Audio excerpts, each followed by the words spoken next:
Wamen kok rangkap jabatan? Memang boleh. Kata siapa? Sekarang ini ya lagi rame-rame wakil menteri rangkap jabatan di komisaris dan direksi ya rata-rata ya. Kemarin pertanyaan rekan-rekan seperti itu. Sebelumnya ini harus kita dudukkan dulu ya persoalannya berkaitan dengan legalitas menteri dan wakil menteri ini adalah dua hal yang berbeda.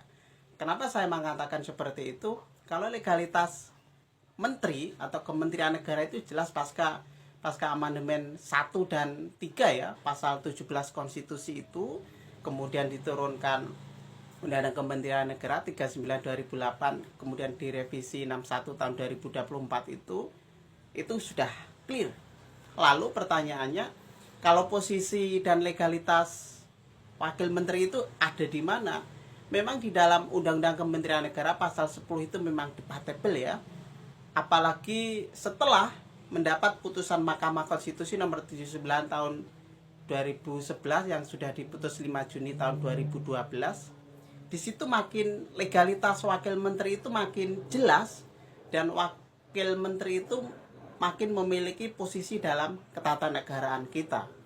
Bahwa debatable dalam amar pertimbangan Mahkamah Konstitusi bahwa wakil menteri itu adalah pejabat karir tidak fungsional, jadi mengikuti masa PNS. Ketika presiden dan wakil presiden sudah paripurna, maka wakil menteri tidak ada kewajiban langsung otomatis. Cuma kenyataannya sekarang posisi wakil menteri itu mengikuti jabatan presiden dan wakil presiden, khususnya presiden. Nah,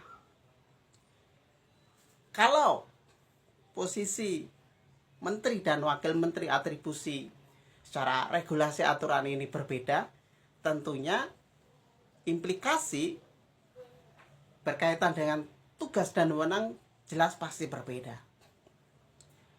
Kalau menteri rangkap jabatan itu sudah jelas ya secara normatif, secara eksplisit sudah jelas di pasal 23 Undang-Undang Kementerian Negara dilarang rangkap jabatan. Di sana ada 3 di sana, dilarang berkaitan dengan pejabat negara lainnya, komisaris dan direksi dan pimpinan organisasi yang dibiayai oleh APBN. Lalu pertanyaannya, wakil menteri itu boleh tidak rangkap jabatan? Nah, ini dalam konstruksi ketatanegaraan kita memang debatable ya, khususnya pasca putusan Mahkamah Konstitusi nomor 80 tahun 2019 yang sudah diputus 27 Agustus 2020 ya. Ini debatable ya. Amar putusannya adalah menolak, tetapi dalam pertimbangannya bahwa wakil menteri ini disetarakan dengan menteri dan tidak boleh rangkap jabatan. Itu amar putusannya.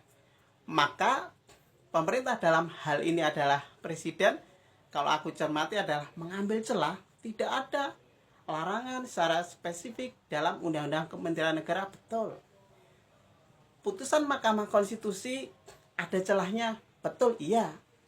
Sekarang pertanyaannya, ini tergantung kebijakan strong leadership Presiden Prabowo dalam pengamatan aku dan kita semua ya. Kenapa saya mengatakan seperti itu? Bahwa memang secara etika ya, secara etika berbangsa dan bernegara itu, kalau konsep Ronald Dworkin itu ada moral principle of foundation of law.